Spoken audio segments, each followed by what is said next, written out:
Hi, everyone.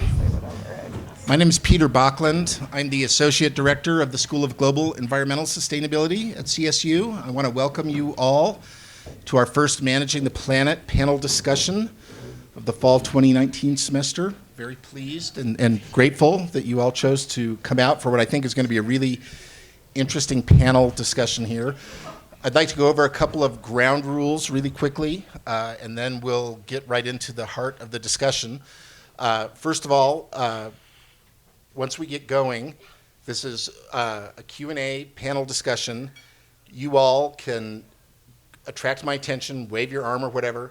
I'll come to you, give you the mic. When you ask a question, please identify yourselves, then ask a question. If you want to do a short plug for an activity or an organization that you're involved in, you can feel free to do that. But I would ask that we try and restrain ourselves from making too many speeches on issues from the floor. Try and keep that fairly brief if you're plugging, because what we really want to do is hear a lot of information from our panelists in response to what I know are going to be a lot of excellent questions from all of you. I want to tell you also quickly about a couple of other events we're having coming up. This is our first Managing the Planet of the semester, as I said. We also sponsor an Antarctic lecture series held over at the library on September 17th. We'll have an Antarctic lecture on titled Spiraling Downward. I'm not quite sure what that refers to, but it's going to be a very interesting talk, as all the Antarctic lectures are. Then on September 24th, part of the School of Global Environmental Sustainability is an organization called the Salazar Center for North American Conservation. It's sponsoring a major meeting in Denver on September 24th. I apologize for the fact that you can register for that and attend if you want. It is a meeting where people have to pay, although there's a reduced rate for CSU students or faculty.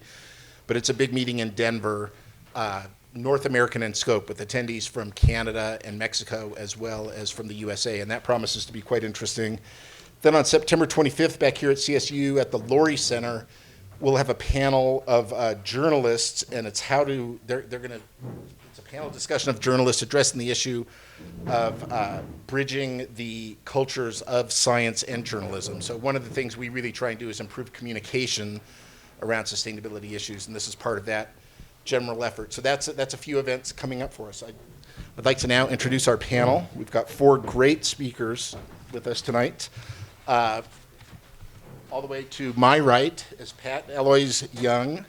She's from the Department of Psychology here at CSU and is co-director of the Center for Energy and Behavior at the CSU Energy Institute.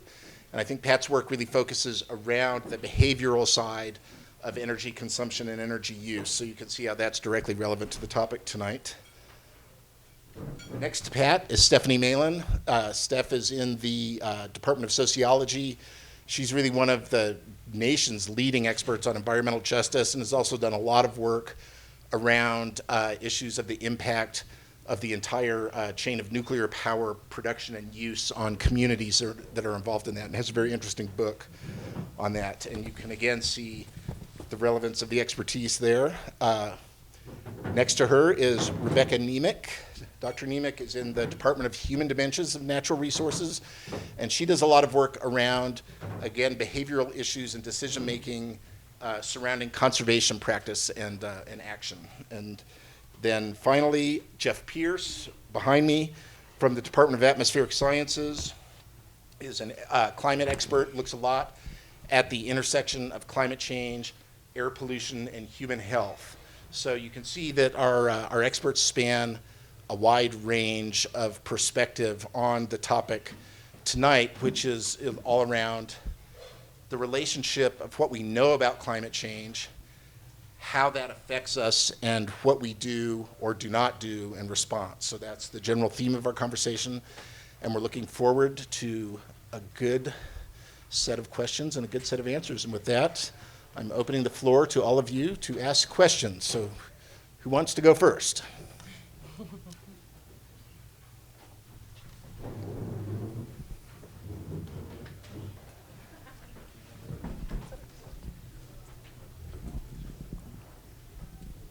Hello. So my biggest question is, my name is Aiden Lewis. I'm a CSC student. Let's go Rams. Yeah. So I think one of the biggest issues with sustainability and that sort of topic is apathy from the general public in whole. So what are some strategies or things that are effective to combat apathy?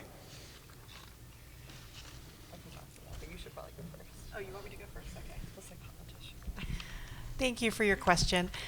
So one of the things that we have to do is take other people's perspective when we're approaching them about the behavior change that we want to see them have. And so when we design, general community campaigns, we're limited because people have a lot of different motivations. Whereas when we're interacting on a one-to-one basis, we know that that sort of personal communication is actually much more effective than community-wide or national campaigns. And so it's really important for us to identify other sources of motivation besides mitigating climate change that we can use to engage people. And so, for instance, I'm going to read a quote here from John Phelan, who's from the City of Fort Collins Utilities. And he says that the best thing about energy efficiency is that it doesn't matter what your motivation is. It makes sense from a financial perspective, it makes sense from a comfort, health, and safety perspective, and it makes sense from an environmental perspective. And so the point is that if somebody isn't really engaged in climate, there are probably other sources, or what we call levers, that you can use to get them to change their behavior, especially when you know them well. I think that makes a lot of sense to look at behavior, but I'm also, as a sociologist, I tend to think about systems, right? And what's going on at the systems level that might be creating apathy on the individual level, right? I teach a lot on climate change, and I tend to think that apathy is actually, it's kind of a cover for being overwhelmed, right? So this is an enormous existential crisis, and it feels like too much to comprehend, right? So I think a lot of people just shut down or get paralyzed, and then it manifests as apathy, right? Because, well, I can't really do anything about it, so I might as well not care. And my approach to this is really to instill hope as much as possible. We are still in a period of time where we can do something about this, and it will take massive behavioral changes, but it also mostly takes institutional and organizational change. And so to me, the biggest way to combat apathy is to have a model of what things could look like that are better and different, right? Because we can critique what's wrong with what we're doing all we want, but if we don't have something concrete to present to folks or a few different models, what do we have to be passionate about, right? So to me, the key is having another model or a set of models that we're working towards. I often teach the donut economics from Kate Rayworth. She basically drew environmental sociology, and I'm getting over that. But I teach that because it gives my students a very visual example of what we're working towards, and then they can really be really creative and make it their own too, which is really neat. So if you haven't seen that yet, donut economics is awesome, but a big part of this is just letting people know, right, that we're in this together and that we don't have to shut down. There are things we can do at the local and state levels, even if the United States right now is not being a good example of a climate leader. Either of our other panelists want to add to that? Maybe I can find a little bit to add, but I think I agree with what has already been said. I just wanted to add some other strategies, messaging strategies that you can use to kind of boost people's engagement. One of them is making things personal, and so people really don't connect with statistics. It just really doesn't inspire them, but they are moved by stories, by metaphors, by what's called effective recall, and so asking people to remember a time in their life where maybe the climate was different. And so I recently saw a great New York Times article about that, where they actually had you put in your hometown, and it talked about about how the climate has been changing there over time. And that kind of relates to my second point, which is reducing psychological distance. And so people don't care about things that are happening far away, spatially and far away in the future. And so if there's any way to talk about climate change in terms of local impacts and what is happening here and now, that can start to combat apathy. One of the other things is appealing to people's values. So there's recent research that has talked about how liberals and conservatives often have different values. And so liberals tend to care more, and this is not to say that liberals don't care about conservative values and vice versa, but this is at a population level what people care the most about. And so liberals tend to care most about sort of harm care values, fairness, and conservatives tend to care more about basically purity, loyalty, some of those other values. And so there's been some recent research saying that if you frame environmental issues in terms of those different values, so if we talk about climate change and reframe it to say purity values and say this is really an issue about purity or about loyalty, then that's more likely to change attitudes and make people care a lot more. But we've been using kind of framings around harm care forever to frame to liberals forever. And vice versa, if we're trying to get liberals to care more about something, framing our messages to appeal to those values can be really effective as well. So just wanted to add that to what has already been said. Anything That was to add? great. Okay. All right, let's go to another question.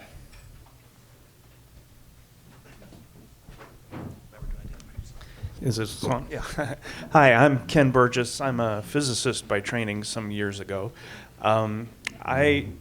The problem to me for climate change comes down to carbon and greenhouse gases. And my question is, what do you think the role of nuclear power will be in the future? My personal opinion is it's gotten a bad rap that it doesn't deserve. So, I'll go ahead. My book happens to be called The Price of Nuclear Power and is actually all about this. I do my research in uranium communities, so the communities that have extracted and milled mined uranium historically, starting about in the 40s for the Cold War ramp up, World War II Manhattan Project going into the Cold War, and then now again are the sites of uranium extraction, but also all these legacies of injustice. I am a staunch opponent to nuclear power being held up as a possible mitigating technology when we look at climate change, because when we look at the front end of the nuclear fuel cycle, uranium primarily, it is not carbon neutral. It is not even close to carbon neutral. If we start thinking about nuclear power at the nuclear plant, then maybe we can start to, but I think that's also some tricky accounting. But we can talk about it a little bit more as low carbon there. But looking at the front end, thinking about the mining, the milling activity, all the diesel that's used in those processes. So just looking at greenhouse gases and carbon, no. And then also looking at social sustainability. So the fact that we have thousands of people in the United States, many more abroad as well, that have been impacted by uranium mining and milling, cancer clusters, communities that are still contaminated, and we have not done anything to address that as the world's wealthiest nation. I shouldn't say we haven't done anything.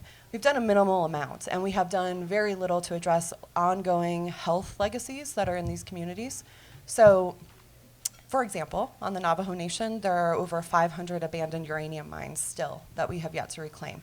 So if we're going to focus on really trying to have renewable energy systems that are socially and environmentally sustainable, I think focusing on nuclear is a really expensive mistake, given all that we have to take care of with its legacies. Anybody else want to weigh in on that? she wrote the book on it, so Well, I just don't have wanted to to say argue.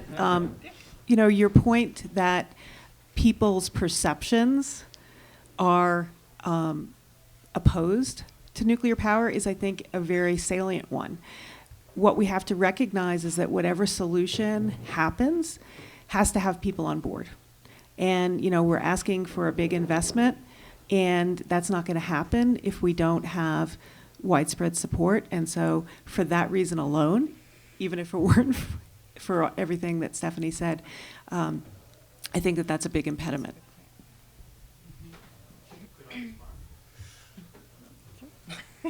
Not now, but we can come back to it. Let's. That's fine. Here.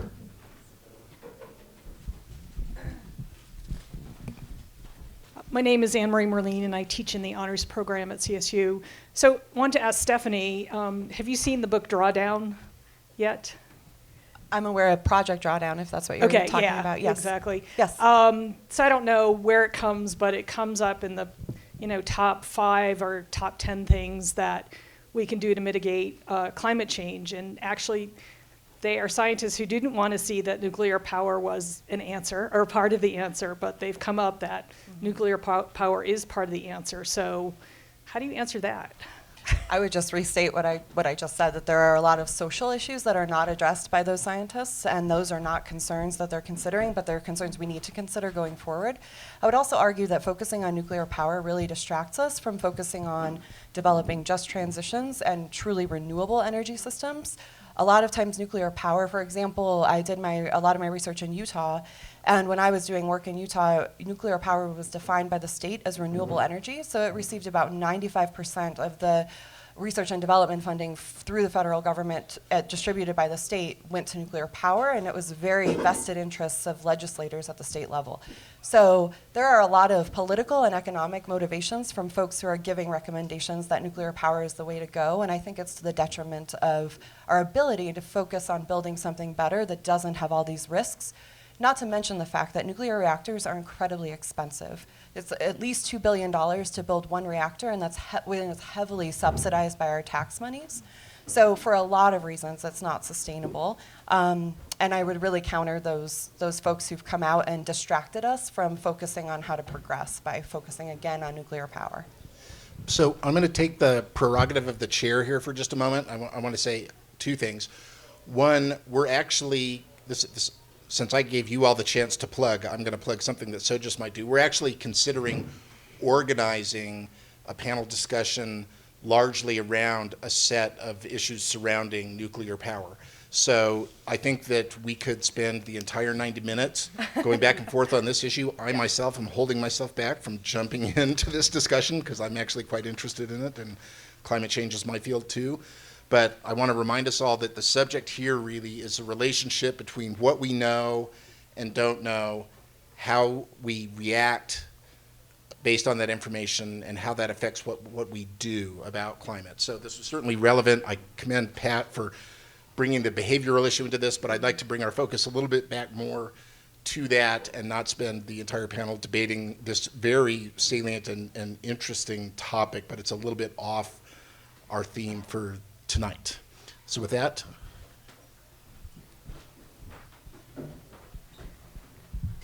Okay, I'm Clara Sherna, and I go to a middle school called Compass. And I have a question. So, what goals do you have for Fort Collins to help stop climate change? And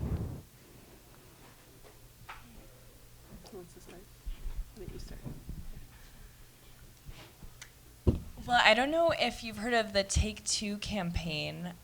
It was actually a behavior change campaign that the city of Fort Collins already did, and so I know the city of Fort Collins is engaging a lot with climate change behaviors, and so it was trying to get people to switch out their light bulbs, and also to bike to work more often, and I think that exact behavior was actually taking one less car ride, and so what was really neat is they actually went through a whole behavior change program to try to get people to engage in these actions. They did all of this different outreach.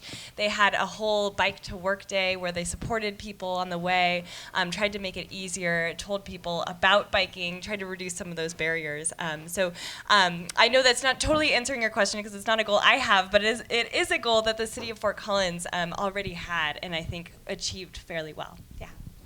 One thing, it's another thing which they're doing, which I hope they continue to do, is they built the community solar array, which is the solar field off of Riverside, and then they subsidize people to buy in. So you didn't need to put solar panels on your roof, and they maintain it, and that comes off of your energy bill. So you pay up front, but it's subsidized both by Fort Collins and the federal government. It was, and now they're building another one. So if that's the kind of, if they can sort of steadily be doing this, and there's obviously limitations to solar power without storage of that solar power, but that's also something which people are working on and that sort of thing. But those sort of steps of investing and partnering with the community to purchase the solar power together, so that Fort Collins didn't pay for all of it. People had to pay for it too, but it sold out fairly easily. So that's a good activity they did. Good question. I think we have, we have more response. There's more? Oh, nope. So the city actually has a long record of being very state of the art in terms of promoting energy efficiency. And so I know that most of you should probably get your message about how you compare to your neighbors. I was talking to somebody about this recently who called it the shameogram. But Fort Collins was actually one of the first communities in the country to start these home energy reports, which have been shown to be effective at reducing electricity use. And also, more recently, the city of Fort Collins launched a pilot program for energy efficiency. Essentially, what it does is it packages energy efficiency upgrades for the homeowner. And so the homeowner doesn't have to go through a bidding process, and it streamlines all of that, all the work that needs to be done for energy efficiency, and that was found to be significantly more effective than the traditional approach. So throughout the years, they have instituted some very innovative programs.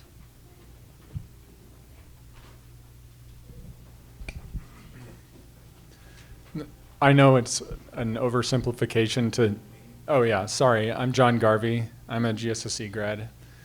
I know it's an oversimplification to act like there's two sides here, but when you think of people who are, like, broadly speaking on your side, who share your values about environmental stewardship, you think about your pet peeves. Like, what's your number one pet peeve when it comes to, like, people who are trying to promote, best practices and whatever, but are doing it, like, in a way that's ineffectual? Like, what are they overall doing wrong? I don't know how much sense that made, but I have a lot of pet peeves, and I think that sometimes people do things that are counterproductive. So my pet peeve is when people fail to take the other person's perspective. And so I think that there's a lot of common ground, particularly when we want to reach across the aisle. And I think that we should strive to highlight those similarities rather than pound our own perspective and expect people to change. So for instance, Becky was talking about values. A core conservative value is not wasting. And so this is something that we can rally around in order to promote the types of changes that we want to see. And so, if we talk about energy efficiency, if we talk about buying efficient cars, we're reducing waste. And this is something that we can agree on and rally around rather than demanding that other people share our values and change to us. I think we need to hear from all the panelists on this one. Come on, pet peeves. Jeff? I guess a general antagonism and defensiveness is not productive.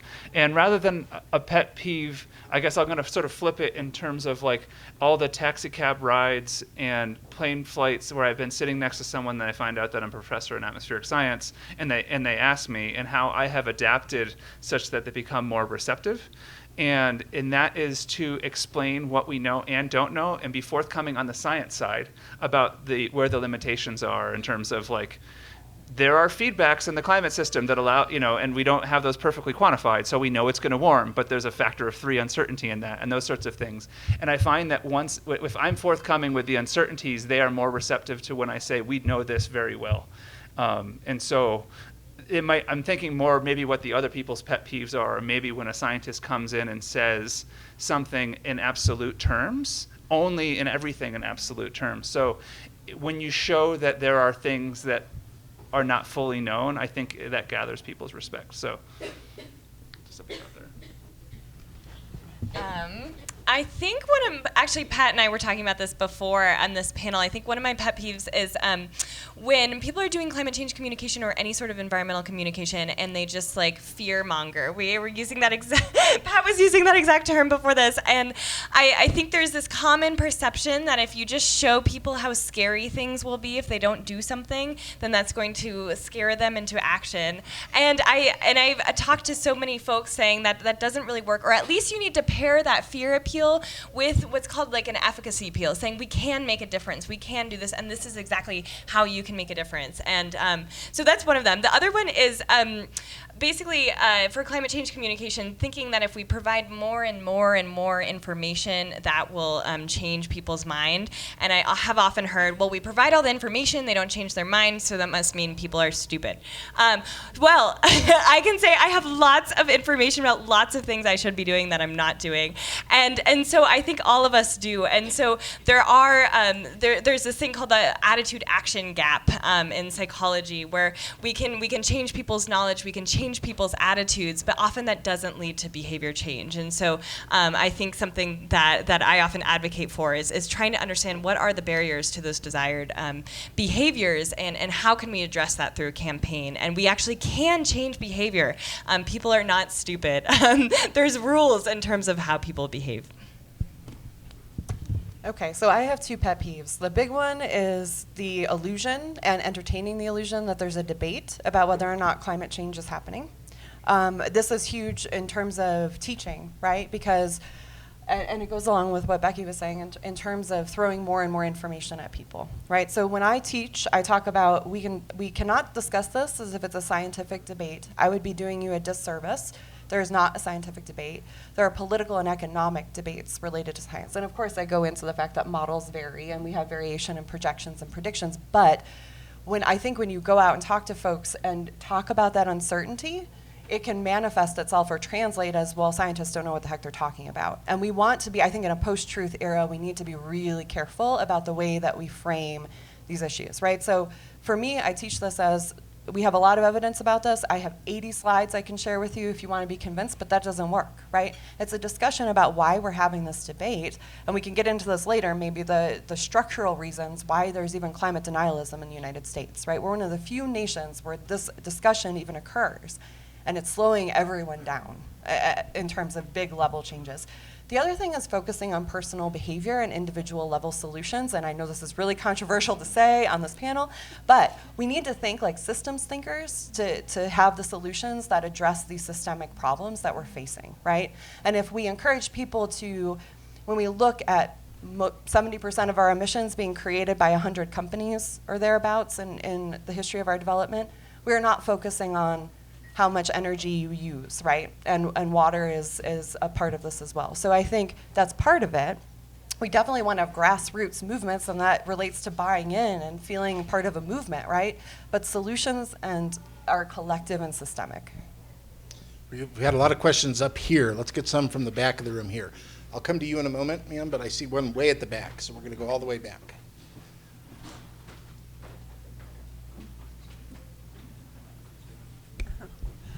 Hi, my name is Sally Lee. I have a real concern about the amount of garbage that we create as a society and personally too. So I've been working more and more on how can I buy things that aren't packaged in plastic and all those kinds of things. Is there anything that's happening nationally as far as the manufacturers go in packaging in more reasonable sizes? For example, you can buy a vitamin that has 20 little capsules in the bottom, and the bottle's that big, and we're just creating more trash that we have to dispose of.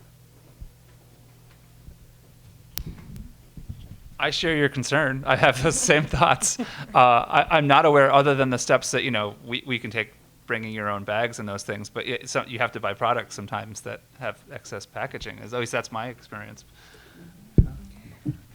So there was a program, I believe it's called the Green Dot program, and I think it was in Europe, and it was an effort to have companies sign on to reduce their packaging, and then they got the green dot, that they could advertise on their packaging. That was kind of a certification. But that's, in terms of things that are being done, that's the only one I can think of.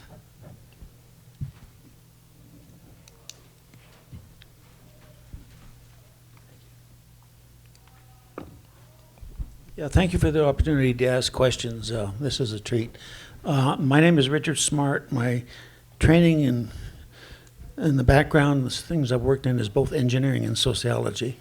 So I really like to merge those two pieces there and really not disparate at all when you get into it. My question is that over the last few years regarding global climate change, it's been suggested we need projects like the Manhattan Project, the Trans-American Railroad Development Project, the Interstate Highway System, the Moon Landing Project, and even water development in the West, and International Space Station Project. Those projects all had a motivation behind them to get them underway, and I sort of agree we need massive scale, systemic process, which all of these were. My question is, the background, the reason those things got started, how useful or appropriate is that for now putting together a program to combat global warming? Are those good models for how to go about this or not? And I'd like the comments from any and all on the panel.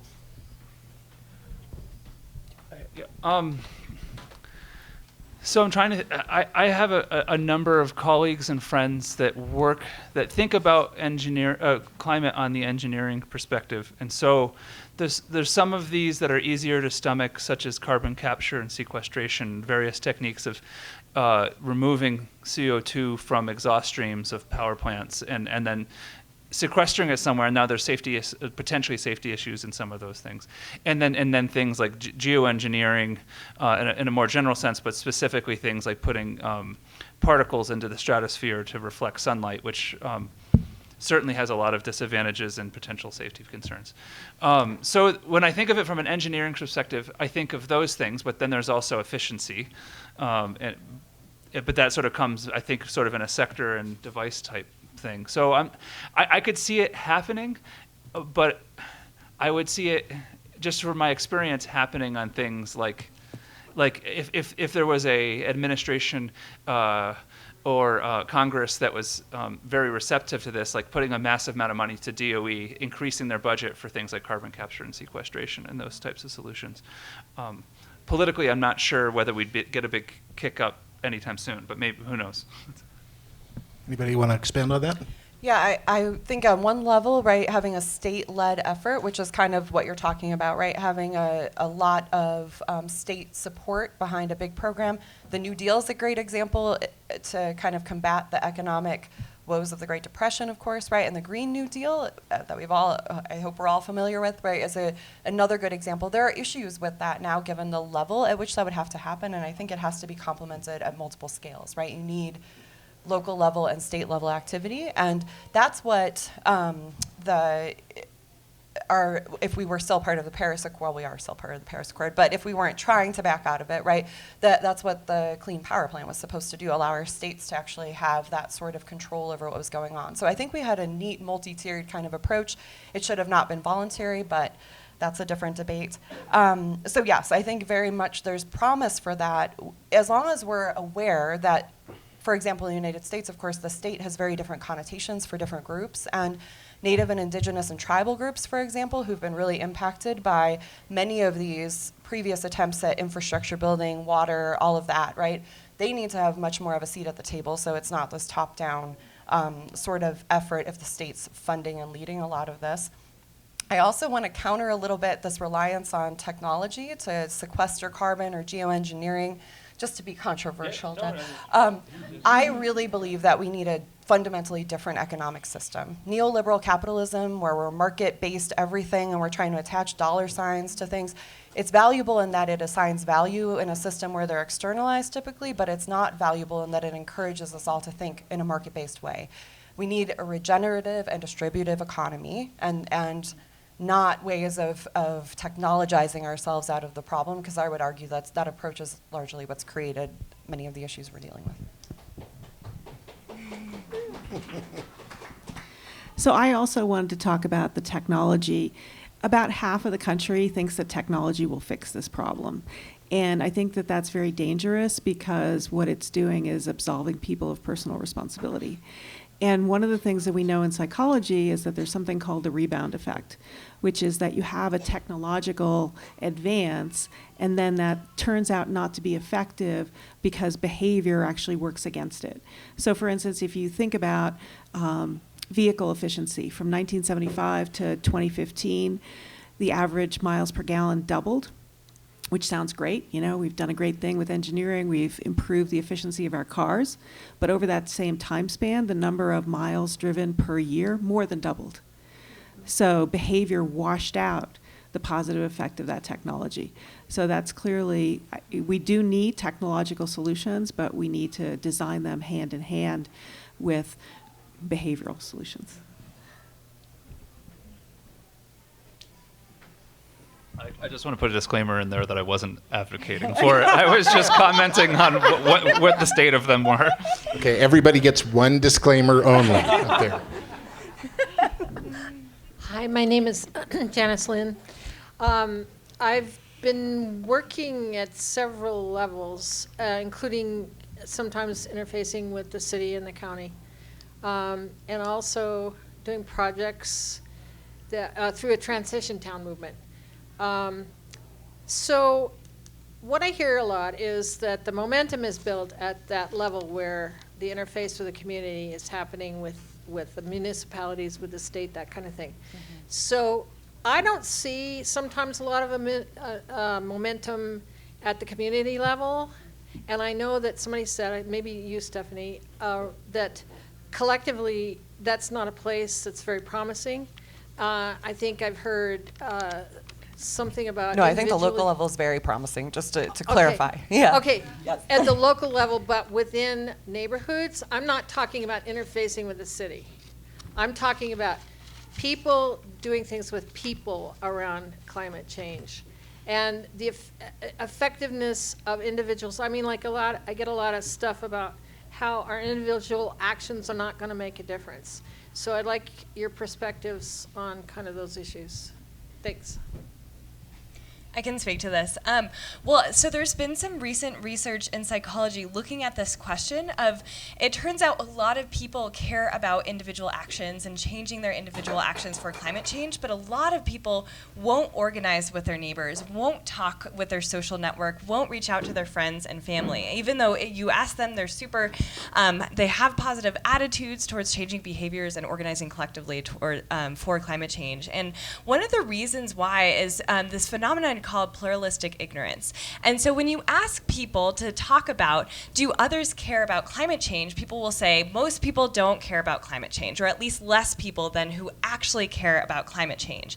And this pluralistic ignorance basically silences people. So it creates this spiral of silence where people think everyone else doesn't care about climate change, my friends and family, it's not a big deal to them, so I don't want to reach out to my friends, I don't want to reach out to my neighbors and organize collectively because that's embarrassing. I mean, it's like embarrassing to be that person who really cares about something, to be bugging your friends about it every single day.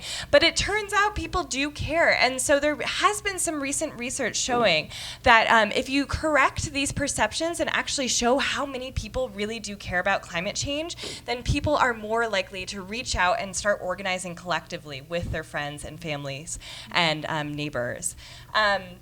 The other thing is another barrier to working collectively, psychological research has shown, is that people really don't feel comfortable talking about the science of climate change. And so people think that it's really complicated and they don't feel comfortable trying to talk about that complicated science to others. So there's also been some recent research showing that if you can just do an intervention of teaching people like a 1-minute segment that they need to say when they're reaching out to others and trying to organize collectively, then they're more willing to try and organize those collective efforts. And so one key thing to take away from this is there's different barriers to trying to inspire collective community action than there are to trying to inspire individual action. So I have a little bit of reticence talking about this, but a few years ago I actually designed a curriculum for the city of Fort Collins to have sort of energy Tupperware parties. There's quite a bit of data showing that these can be very effective. You know, you organize some friends, you meet for a few weeks, you have a curriculum. And so we went ahead and designed this curriculum. Unfortunately, the city didn't have the staffing to be able to support launching the program. So there's definitely some science behind this idea that these interpersonal communications can be very effective, and there have been curricula that have been published that have, you know, documented success. But sadly, you know, this is something that needs, you know, that there's only a certain number of things that the city can do, and they have to prioritize, and, you know, some things, you know, get launched and other things don't.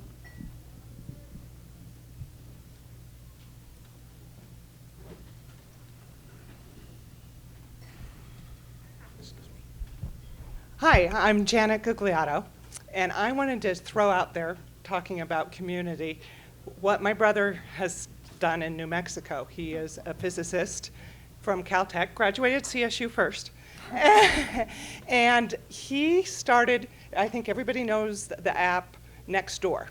Oh, yeah. And he is using the upcoming, it starts September 20th, climate strike.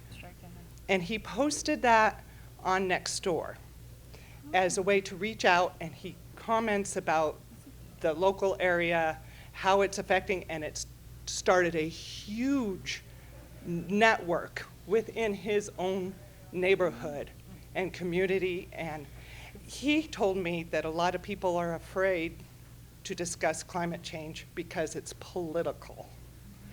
And so that's, you responded. Well, I just wanted to give you a story on my Nextdoor. Somebody posted a link to the full climate report and got blasted on Nextdoor. So that's, you know, that is an example of sometimes, you know, you meet with a receptive group, and other times people troll you. Go ahead, Joe. Yeah, I'm very scared of posting things on social media simply because of the relative anonymity. Even though the name is there, people are just mean. But like, it's awesome that it worked out with your brother. But you just have to push through it, I guess. Yeah. Somebody said you shouldn't bring politics to Nextdoor, and he goes, I agree. You know, these people are affected. All the deniers were commenting, and he says it's hurting the science that we're discussing. So he kind of shut them down. That's great. And that's why I mentioned that as a pet peeve, right? This illusion of a debate is what stops conversation about solutions. And so being persistent in that, and sometimes it's not going to work, but there's a very structural reason why we have climate denialism in this country, right? It's well established that certain oil and gas companies and other interests in the 70s, internal scientists knew this was a problem, and climate denial research has been funded and supported. In 2017, all mainstream media covered climate change for a total of 1 hour. Right? So when we don't get examples of how to talk about climate change and how to get beyond having these weird debates that are artificial about whether it's happening or not, right? We can't get to a place of being civil with each other. Divide and conquer is so powerful, and we have to do everything we can to be civil to each other and communicate not just about this, right? But it's really effective in our nation right now in general. And I think that's really brave to push back on that a little bit. And it's not a political issue, it's an existential issue. Right, and reframing it that way, I think, you know, who knows? If I knew how to close the divide, we would be a lot better off, right?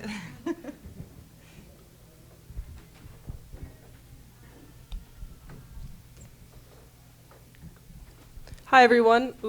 I'm Olivia, and I work for the Student Sustainability Center, which is housed under SOGIS. And I guess my question is mostly, I'm about to graduate, and I've had such an amazing opportunity to be able to talk to people about climate change and talk to people about sustainability with my time at CSU. But once I graduate, I'm kind of worried that I'm going to just kind of switch over to online advocacy, which is a debate in itself, like if it really actually works to just share something on Instagram and see any change. So I guess I wonder, how do I stay involved with this and up to date on all of the climate science from y'all's perspective, I guess, without school? Just to throw this out there, I think 350.org is an excellent organization, both nationally, and then 350 Colorado is a great organization. I did serve on their board for a while, so just a disclaimer. But it's amazing the students that I have seen go from really wanting to be engaged and doing a lot of community organizing as undergraduates to having a role with them in that sort of on-the-ground campaigning where you're actually building community rather than social media gives us the funny illusion that we are doing that, but I think it might be part of the issue of people feeling like they're doing something, but we're really just echo chambering each other to death, right? So 350.org and others like that let you actually do some community-based kind of work, and they have jobs that pay. So, it's amazing once you graduate from school. In terms of staying on top of the science, there are some really good blogs out there that try to digest recent papers or reports that may have too much jargon for the public, but then try to put them in terms that the general public would understand. I read Real Climate a lot, realclimate.org, and there's a few other links off of that I look at too that are quite good. Ooh, and if I may, to add on to that, the Climate Development Lab at Brown University does amazing work. Timmons Roberts runs it. I worked with them when I did my postdoc at Brown, and they do incredible advocacy work, because actually the big global debate is what do developed countries, or what are we responsible for versus developing countries, right, who haven't emitted much of the fossil fuels that we're talking about. And so there's this huge debate at these climate conferences over inequities like that, right? And so if you're interested in that and ongoing climate science, the Climate Development Lab has an amazing blog, and they always have students that are at the COP meetings, right, so at the Conference of Parties, often advocating for least developed countries. So they have a really unique perspective, a bunch of policy briefs up there and all kinds of stuff. It's very accessible. Hi, my name is Rowan Davis. I'm a student at CSU. And my question was, so recently there was that big uproar about hashtag pray for the Amazon. And you just see everyone on social media getting riled up. And it's kind of empowering to see that. You're like, oh, sweet, people are actually starting to care. People really care about the environment and what's going on. However, you see people post about it and then make no behavioral changes. What would you say is a good way to talk to other people, or not come off as nagging at other people and be like, hey, if you really do care about this, what can you do to make a behavioral change? I don't know, how to bring that up to somebody. Yeah. And That's a good question. One of the biggest influencers on behavior are norms. So one of the benefits to the social media postings is to create, to help people understand what Becky was saying, which is that there are people out there who care. There are people who are doing, who are taking action consistent to those beliefs. And I just have a kind of interesting story. I lived in California, and I'm a native New Yorker, and my car broke down, and it turned out that there was a bus that left from 2 blocks from my apartment and dropped off right in front of my office. And I thought, awesome, I'll just take the bus to work. So I took the bus to work. And I got in and I was telling my boss, hey, I took the bus to work today. So I'm really excited, there's a bus. And he says, you took the bus to work? I'll come and pick you up tomorrow. He lived 30 miles from me. And I thought, well, this is just downright weird. So I went and talked to a coworker, figuring, you wouldn't believe what John said to me. And so I start the story. Oh, my car broke down, so I took the bus. You took the bus? I'll come and pick you up tomorrow. And she lives 60 miles from my house. So at that point, it was clear to me that people like me didn't ride the bus in Southern California. And so when my car got fixed, I got back in my car.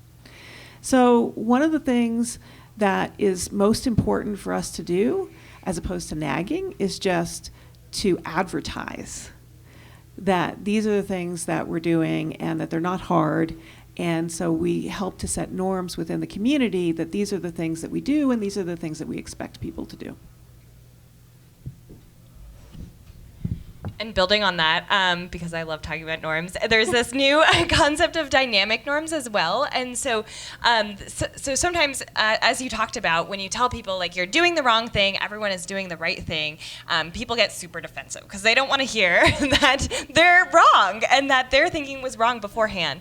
And so there's some nascent research that has basically shown that if you show people that norms are changing, that could be really impactful. So you're not saying, okay, everyone's doing this, feel bad. You're saying, hey, in the past year, like 30% more people started giving to this or started taking action for climate change. And this has been found to be pretty effective because people are like, oh, I wasn't wrong. Things are just changing. And so I'm just kind of jumping on the bandwagon, and there's nothing wrong with me, so I don't have to get defensive. So I think there's been a few studies on this. I think there needs to be more research to confirm this, but definitely try it out. Let me know how it goes. Okay, I'll come back to you over here. I have one back here, and then I'll come to this side. My name is Mike. I'm just curious, what do you think the biggest things are that deniers hold on to, and what information sources do they cite as evidence to the contrary?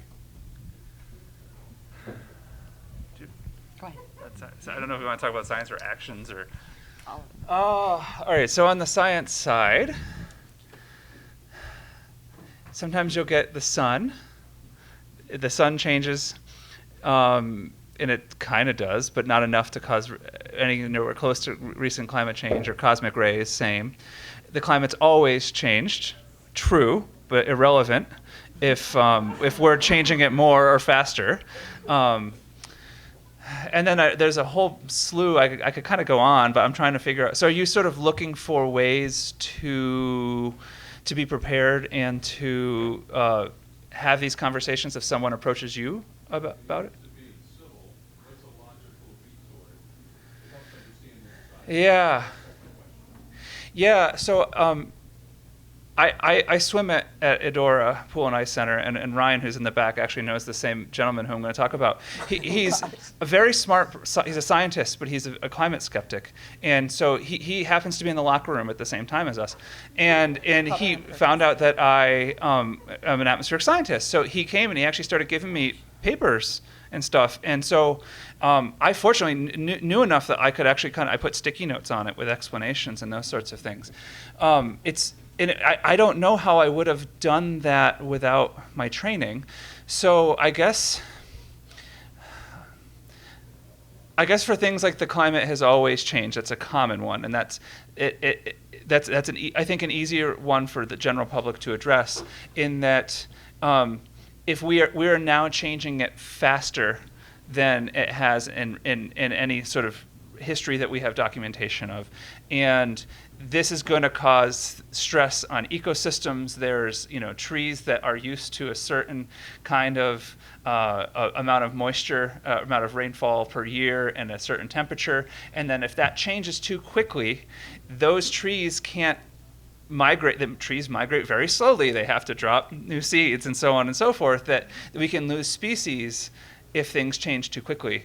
The species might no longer exist, and then there are certain animals that need those tree species and those sorts of things. So that's a common one. And then if other people have comments, I can see if I can think of any more common ones that are relatively easy to address. I think when that happens, it's really important to disengage right away from the discussion, because again, you're having a debate about non-science, right? And this is very very not PC to say, but I really think it's our jobs to redirect.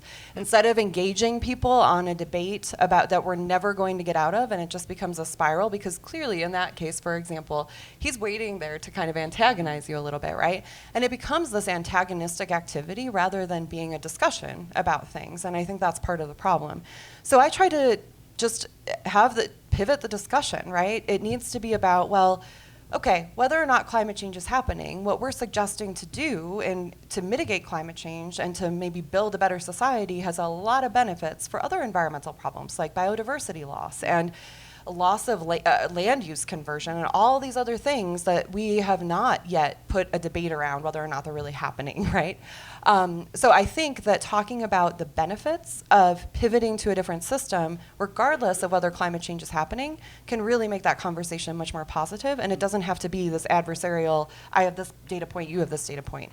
For us, though, I think it's really instructive. What I show my students to start this discussion is a big pie chart from Web of Science that shows all of the articles that have been published that use global warming or climate change, et cetera, those keywords. There are 29 studies out of about 14,000, and the pie chart's a few years old, that talk about the data that we're citing that people bring up to deny climate change is happening. So this is the result of funding research that is a sliver of the peer-reviewed research out there that people use to hold up, and the Heritage Foundation, right? And all these other think tanks that have been really well funded to put curriculum out there in K through 12 and to do other things.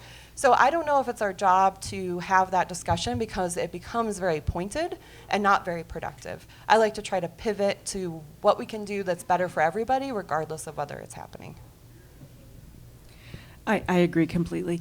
But one additional thing I would say is that in messaging, one of the most important things that we pay attention to is what we call the credibility of the source.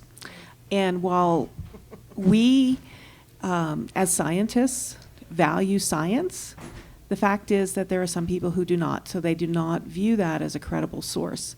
And so one of the things that you can try to do is to find other sources that might appeal to that individual. So for instance, talking about the military. And so the military has identified climate change as the top national security risk. And so that's a source that may appeal to that audience where science doesn't. I see a couple of hands up here, but we have one right here first, and then I will. My name's Alexis. I'm a student at CSU, and this is kind of a two-part question. I know that the city of Fort Collins does a really good job on motivating their citizens to make a change.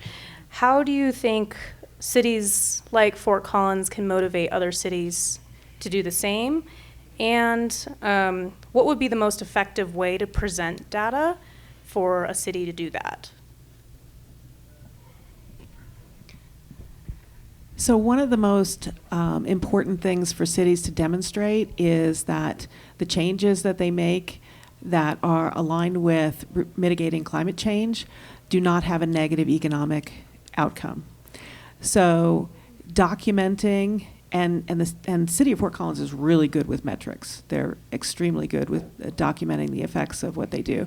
And so I think that that's an important piece for them to share with other communities. I just wanted to piggyback on that. I think just transitions are a key issue that Fort Collins, it makes us think about a little bit, right? Because we also want to think about Fort Collins as part of a regional, state, and global economy. And I think we really need to pay attention to the fact that when we try to transition off of coal-fired power, for example, the sources that provide, the communities that provide us with that source of coal are no longer providing that, right? So we are having economic impacts. The key here is to have labor-environment alliances, right? So that we're transitioning together and there are multiple people at the table, people from different unions, for example, that might be able to see ready employment opportunities available, not in oil and gas and not in coal, but in renewable energy systems, for example. We have an Office of Just Transitions that's just started at the state level. And so I think Fort Collins is really leading the charge on a lot of things, but internally it also needs, those are really difficult discussions to have, and Boulder and Fort Collins and others are grappling with some of that, right? How do you justly transition and not create that jobs versus environment kind of dichotomy that's been so powerful in stalling finding solutions collectively?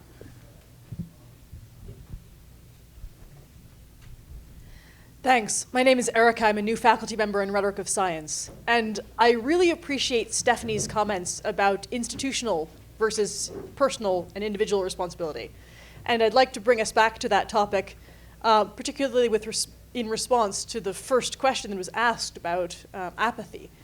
I'd like to know how you respond first to the tendency in news media around climate change to focus on individual responsibility, and second, to the sometimes paralysis or feelings of intense burden that individuals who do care feel, rather than reducing psychological distance, people who are a little too close.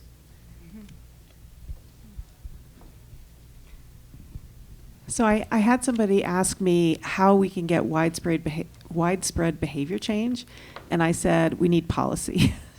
So I don't want to give the impression that I devalue policy. I think it's extremely important. But what I believe is that it's a misnomer to call our elected officials leaders. They're not leaders, they're followers. They will follow their constituents. And so my belief is that we need to show our commitment, and that individual behaviors can make a difference. But by the same token, what happens is that you build that grassroots support, and then our elected officials will follow us.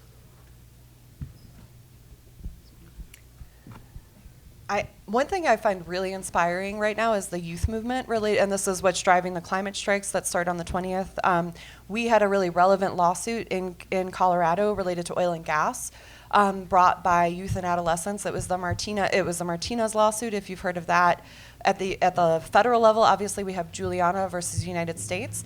All of this is looking at what the role of the state is, right? And the idea here, the legal precedent, is called the public trust. That when we have a governing structure like a federal government, it's their responsibility to steward natural resources like air and water, things we need to live and survive, to steward those for future generations so that they can also participate in living on this planet. And I think it's such a powerful and inspiring movement because it's young folks, many of whom can't even vote. We all know Greta Thunberg, right, who's become kind of the poster child of this, but we see it very much within our own state. And I think it gives us it reminds us what's at stake here, but also gives us a really hopeful message in thinking about things outside of the economic framework that we think in, and how we need to really think intergenerationally and beyond the scope of how we tend to think. And that's hard for us to do, right? But I also think it's hard for us to do because of the way we tend to think in a really reductionist way. And again, really encouraging systems thinking. If we don't know even what that looks like, I go back to Active Hope by Joanna Macy over and over and over again, because it really helps us understand how do we actually start to think systemically, and then how do we deal with the emotional components of how heavy this is too, right? So aside from what institutions need to do and how youth movements are really pushing those institutions, right, to be more accountable, I think we also on a day-to-day basis need to take care of ourselves as we're feeling like maybe we're trying to do things or seeing things around us that other folks aren't yet in a place where they want to realize or be active or don't know how to do it, right? We needed that sense of hope and community. And so I've tried to look at folks who've really led the charge well before I was aware that this was going on, and many of us were. So a little institutional answer and a little personal answer there too.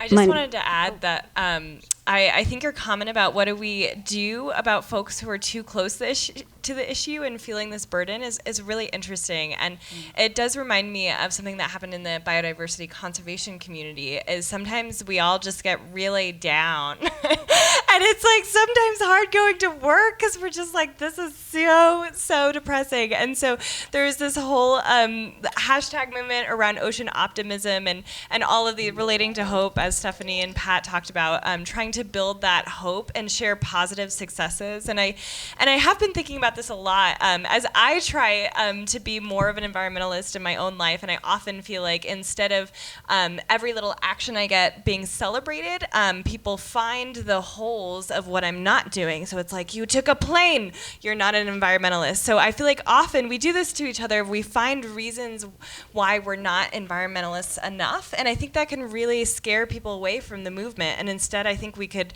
gain a lot from finding the little things people do and saying, hey, you are an environmentalist. This is part of your identity because you did this one thing.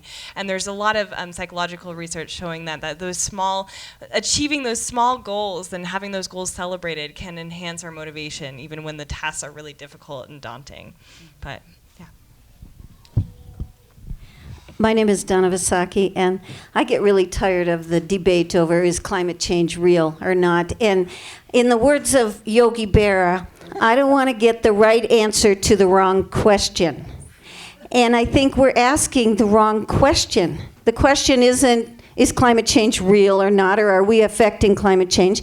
The question is, what kind of world do we want to live in? Do we want to live in a world where the air is clean and we can breathe without having to wear masks? Do we want clean water? Do we want farmlands that grow and are prosperous? What kind of world do we actually want to live in? And when you change the question, you change the way you find the answers.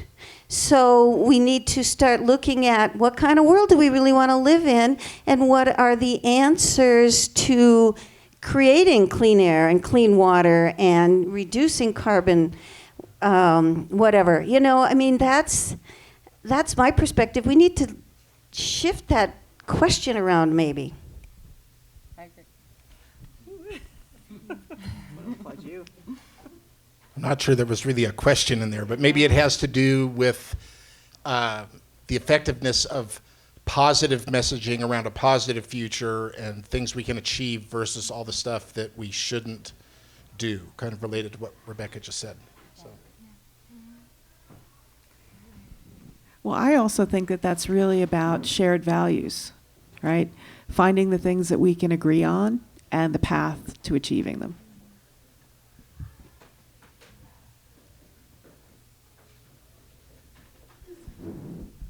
Hi, my name is Sarah. I also work at the Student Sustainability Center.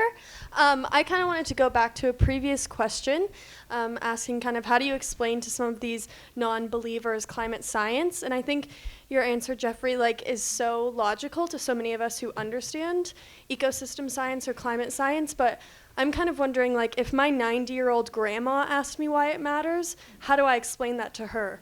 Because as soon as you start talking about the carbon cycle and all these things, it's out the window. So that's my question. There are some excellent online guides, especially around Thanksgiving. There's one in particular, and now it's true, it's so funny. And I am often teaching climate change in my courses right around Thanksgiving, it just so happens. I am totally blanking on the guide that I give my students usually, who puts it out, but I'm happy to share that with Peter, and then maybe I don't know if there's a follow-up with the video or something, but there are, I think it's, Environmental Defense Fund or something like that, who I normally wouldn't necessarily advertise, but they, there are some excellent talking points, right, for just that scenario where it's but what about the sun, like you said, or we've always changed climate. Really good general and engaging ways of responding and kind of quelling antagonism, right? So I'll try to at least be useful and get that to Peter. Great. So following up on what I said earlier about the credibility of sources, some people really rely on testimonials more than quote unquote official sources of information. And so it can be very powerful to tell individual people's stories. We can rebuild a house, but we can't rebuild a home. And so a lot of people are losing their homes, and a lot more people are going to be losing their homes. And I think that that's one promising place for us to talk to people. That just made me, that's excellent. One that reminded me of, so one really stark contrast to the debate, right, is that we have climate refugees already in the United States and in many other nations. So I think those are some of the stories about loss of, not just sometimes loss of home, right, but loss of community, loss of ancestral land sometimes, culture, language, many of the things that accompany that. And those stories can be really powerful. It's impossible to argue whether or not that's happening, right? And I guess you could argue if sea levels really rising, but the stories are quite powerful. Also, I'm excited I get to use some stats that I included. Related to this. This may or may not be useful, but if you want to say that people are already being affected and want to pass on what other people are saying, a recent Pew poll found that roughly 6 in 10 Americans say climate change is currently affecting their local community, either a great deal or some. So that's huge, and you can use that to kind of bring in these personal stories and say this one person is not alone. 60% of people have these stories. Yeah, my name is Mick Andres. I have kind of a question about where we might go with stuff. A lot of the questions here have been addressing, for example, I assume you were referring to the merchants of doubt and this structural intentional building using behavioralist principles to build that doubt. And it seems as though the environmentalists were really driven more by an information deficit kind of model. If we just explained enough to these people, they would get it. It seems as though the behavioralist model works a little bit better. If you were, say, advising the Democratic presidential candidates, what would you say to them to incorporate a more behavioralist approach into their argument? Okay, so getting back to pet peeves. So the climate crisis marathon town hall, they kept asking the candidates, what's the biggest sacrifice you're going to ask people to make? Talk about a landmine. We all know about Jimmy Carter putting a sweater on and how controversial this was. And so what we need to do is we need to, it's not, are you going to force people to drive electric cars? It's people are going to get to drive electric cars. They're awesome. They perform really well. So I think Stephanie mentioned this, don't accept the premise. I think that's one of the biggest things that we can do is just because the question gets asked a certain way, we don't have to answer it that way.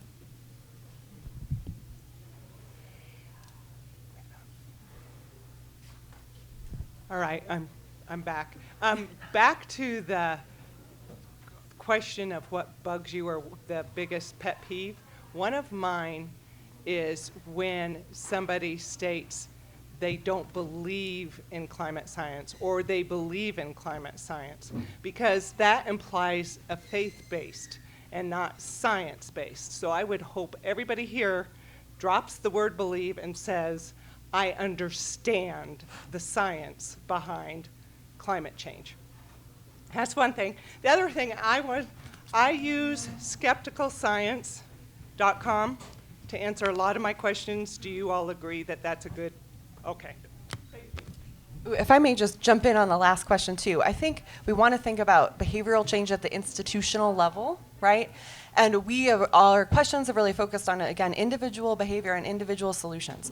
We need regulation in place at the level of the nation state and the international community that creates frameworks that corporations, multinational corporations have to follow.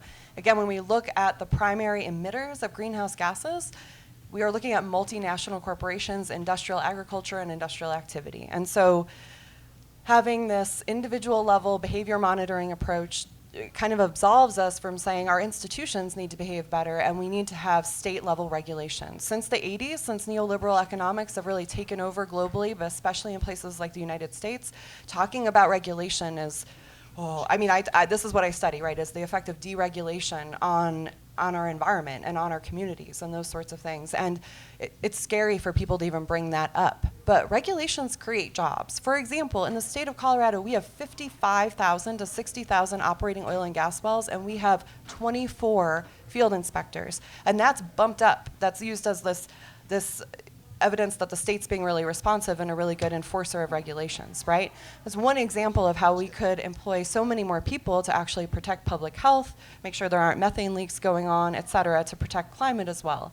And so I think changing that conversation, the expectation cannot be that companies get to voluntarily do this and that and the other thing. If we're going to have the level of change we really need to focus on the changes in institutional and economic behavior. Okay, I want to check in quickly with everybody. I've got, I think, 5 people in the queue now for questions.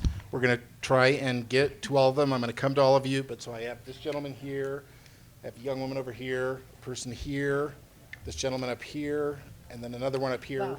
And I know that there are more of you raising your hands while I say that, but we'll just keep going through the queue. I ask for your patience. We'll get to you as quickly as we can, but let's all try and keep the questions brief. And the panelists can go as long as they want.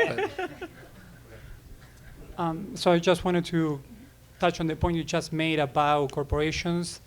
And us as individuals, been listening to the questions and answers is, how can I change things individually or my community and press my representatives at the community, state, or national level, internationally as well. But you are talking about like creating things that are gonna change the behavior of companies. How can we as citizens put that pressure on them directly rather than having to put a pressure on a politician to do something who is in between splitting votes, right? Instead of, that would be like a two-point response. We go to a politician for the politician to put a pressure on the companies rather than us putting pressure on the companies to do their thing. And I think that's way more, can create a lot like faster change. And you can see, one example is, let's see Walmart, what it's doing with the gun control and things like that. It could be a lot more effective? I have one quick response to that. When you were talking about Walmart, it's very different because we're talking about an enormous corporation that has the capacity to shift markets. So that's a unique example. But when we talk about boycotting or boycotting, right, supporting or avoiding through voting with our dollar, in other words, that might be really effective for that particular company's behavior, but it is not effective in terms of the industry at large, right? So again, this is where state and international regulation across an industry, regardless of where they're locating, that needs to be done, because you end up with a race to the bottom otherwise, where companies will leave places where they have stringent environmental or labor regulations and go elsewhere. Boycotts can be effective, but only for that company, and often not even an entire industry, for example. Hi, I'm Thanie Dixon. I'm also a student at CSU. And my question kind of goes back to the social media issue, because I found myself getting really frustrated with all of the attention that was shed just specifically on the Amazon, because I had just come back from Indonesia, like helping locals do their own reforestation, and Indonesia's been on fire for so much longer, but people get so focused on these social media bandwagons. And so I think sustainability like often gets caught up in having just one story, like with plastic, it's turtles and straws, you know? So how do we show people that the issue is so much bigger without negating their efforts at all and without overwhelming them?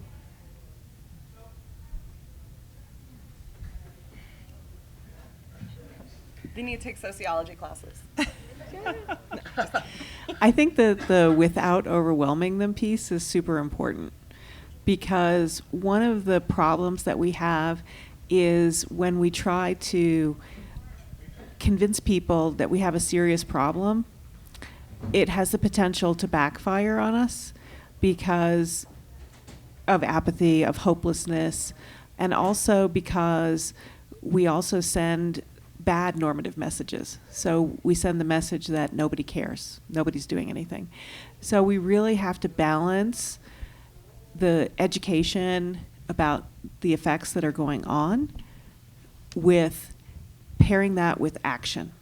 Because what we know is that fear doesn't work by itself. There has to be a place for that fear to go. And so it's super important for us to have this dual approach of, this is something that's really important, here's what you can do. So when we talk about politics, you know, this is a great panel, but we really should have had a political science person here. So, you know, politicians they listen to single issue voters. And so what you need to be communicating to your elected leaders is that, you know, you vote based on their voting record. And so I think that that's, again, a good place for you to give people's passion, you know, to say, this is what's going on. If you feel strongly about this, here's what you can do. And political action is an important piece of that.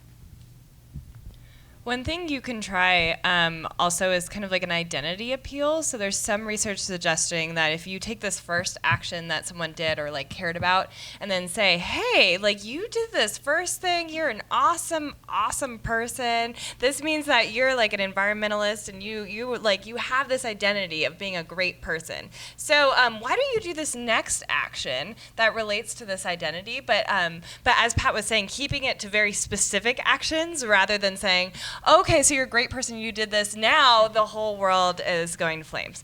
Good luck with that. And so instead saying, you did this one action, here's the next step, and this is how you could continue to sort of fulfill this identity that you've already started. Just a little plug. If you're a CSU student, right? You should major in environmental sociology. You will have everything you need about how interconnected that is, and then you can teach people. I'm Liz. I'm also a student at CSU, and my question kind of goes back to the economics of environmentalism and sustainability, and that like there's often an argument against sustainability because it takes jobs away from like coal miners and stuff like that. And I guess like, what's your response to that in the way that like sustainability and environmentalism can support the economy? So my response is that we will not have an economy at all in a few decades if we don't change what we're doing. So, but that's a non-starter for a conversation.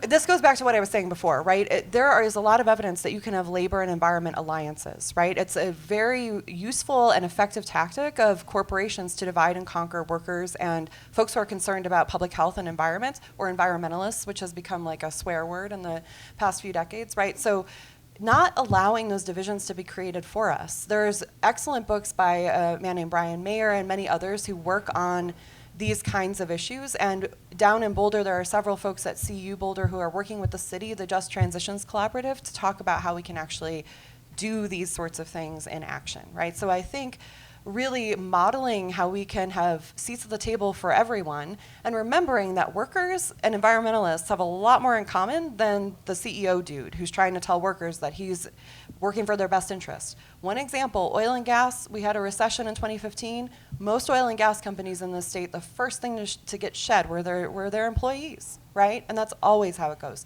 Boom bust is fossil fuel related, right? So bringing in some of that, I think, gets at that argument right away. Hi, my name is Tom Hain, and my question is, Stephanie, you spoke a little bit about the post-truth age, or whatever that is. So could you briefly talk to us about what that context is that we're all working with here? And then my other question is, how much of a carbon sink is a tree on the average? Why don't you take the first one? I can't answer the second one. We'll take the second one after. Okay. We'll go in order. I got distracted by the carbon sink question. Remind me of your first. I was like, oh God, I can't answer Post-truth. this. Oh, post-truth. So that's not my term at all. Obviously, we know that, right? I've heard that used a lot since the 2016 elections and prior. All it's getting at is that we're in a cultural situation where we can say, I believe this science or not. And that's somewhat acceptable in our civil society. And so for example, I think I push back on that quite a bit. This is why we live in a town with some of the most PhDs in the nation, right? But we also have a flat Earth society because we live in a space where we can say, I believe science or I don't. Opinion is not fact, right? And so I think those cultural norms are being created right now, and the way we push back on those on the individual level is to not really have a conversation like that. And I know it's uncomfortable, but it's really uncomfortable also to sit there and entertain the notion that science can be believed or not. And I think we can have really productive civil conversations about it. But for example, in the classroom, I just tell students, if you're going to say something, you back it up with evidence, right, from what we're reading. And so I just ask people for their evidence. And it can't be from the Heritage Foundation.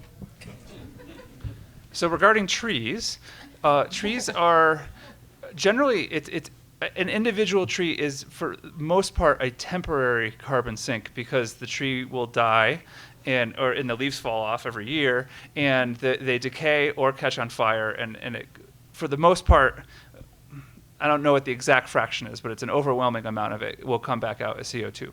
Where we do end up having benefits from reforestation is from reforestation. So you can increase the amount of carbon that's in that temporary sink if you had, all of New England and the eastern US was covered in farms. We took down all the trees, and then we get a CO2 drawdown by the eastern US reforesting.